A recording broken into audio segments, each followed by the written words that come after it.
Kasus tudingan ijazah palsu Joko Widodo, Jokowi terus bergulir dengan arah yang belum lagi jelas muaranya. Apakah tuduhan itu terbukti benar atau justru Roy Suryo dan kawan-kawan yang bakal masuk bui?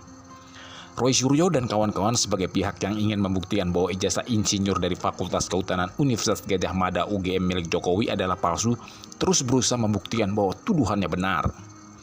Menggandeng Responsianipar, Dr. Tifa dan Egy Sujana, Roy Suryo bekerja keras dengan analoginya berusaha membentuk opini publik bahwa ijazah Jokowi palsu adanya. Mulai dari analisa secara digital forensik lembar ijazah Joko Widodo, mencari pembuktian dari alumni Fakultas Kehutanan UGM yang sejaman dengan Joko Widodo, hingga menelusuri dugaan pembuatan ijazah Jokowi di Pasar Pramuka Pojok. Itu harus urut, tidak begitu saja tiba-tiba terbit ijazah. Ijazah bisa saja terbit, ya, tapi mungkin itu aspal, asli tapi palsu. Mungkin juga tidak dari UGM, tapi dari UPP, Universitas Pasar Pramuka. Sementara itu, pihak Joko Widodo juga tak tinggal diam. Merasa tuduhan ijazah insinyur jurusan teknologi kayu Fakultas Kehutanannya dituding palsu, Jokowi pun melaporkan Roy Suryo ke Polda Metro Jaya lantaran sudah menyebar fitnah dan ujaran kebencian. Sebagai institusi yang mengeluarkan ijazah Joko Widodo, UGM telah menyatakan bahwa ijazah insinyur teknologi kayu Presiden ke-7 Indonesia itu adalah asli. Badan Reserse dan Kriminal Barreskrim Polri pun turun tangan melakukan telaah audit forensik ijazah yang dituding palsu. Lalu secara resmi menyatakan bahwa ijazah Joko Widodo adalah asli.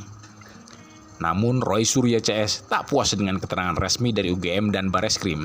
Mereka bahkan membeberkan bukti-bukti yang bakal mencengangkan terkait ijazah Jokowi saat kasus tudingan ijazah palsu naik ke meja persidangan. Kasus tuduhan ijazah palsu Joko Widodo ternyata menyita perhatian khusus dua pengacara kondang Rasman Arif Nasution dan Farhad Abbas. Dua pengacara ini berpandangan apa yang sudah dilakukan Roy Suryo terkait tuduhan ijazah palsu Jokowi sudah melampaui batas. Dalam wawancara di podcast Bincang Lepas dengan Lukman Edi, Farhad Abbas bahkan menilai ada motif ekonomi di balik Roy Suryo dan kawan-kawan.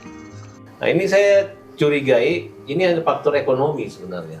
Oke. Faktor ekonomi, ada sekelompok orang yang dibiayai oleh siapa membiayainya. Mungkin harusnya mereka menyadari dengan status penyidikan itu dinaikkan, status penyidikan, ini nggak stop-stop, nggak ada rasa tobat, rasa takut. Nah justru mereka karena mungkin udah terlanjur dibayar, kemudian bingung kalau nggak ngelanjutin gitu. Farhad juga menilai selain ada pihak lain yang membiayai, Roy Suryo dan kawan-kawan bukan orang cerdas. Mereka hanya nekat, dan apa yang mereka lakukan terhadap Jokowi sudah melewati batas. Kalau sudah selesai kan otomatis nama beliau juga harus dipulihkan kembali. Ya. Nah kemudian dengan ganti rugi imaterial masing-masing 750 juta.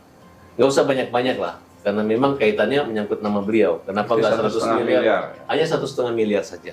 Agar mereka dapat aspek jera dan mereka tidak akan mengulangi perbuatan itu. Tadi malam pun ketika saya berdebat pun saya berpikir ini kan kawan-kawan kita.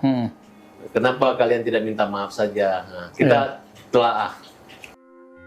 Sementara pengacara Rasman Nasution menuturkan kembali pernyataan Jokowi yang telah dihina sehina-hinanya dan direndahkan serendah-rendahnya. Karena itu, Jokowi membawa kasus tuduhan ijazah palsu ke ranah hukum.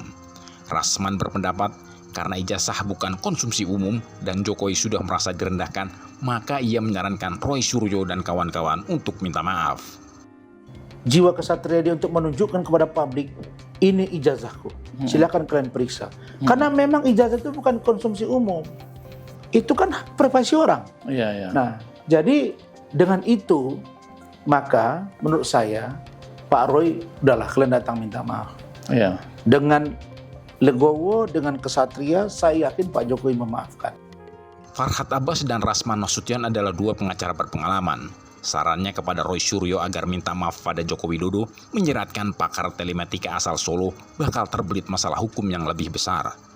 Terkait kasus tuduhan ijazah palsu Jokowi yang konsisten ia gembar-gemborkan sejak beberapa bulan yang lewat.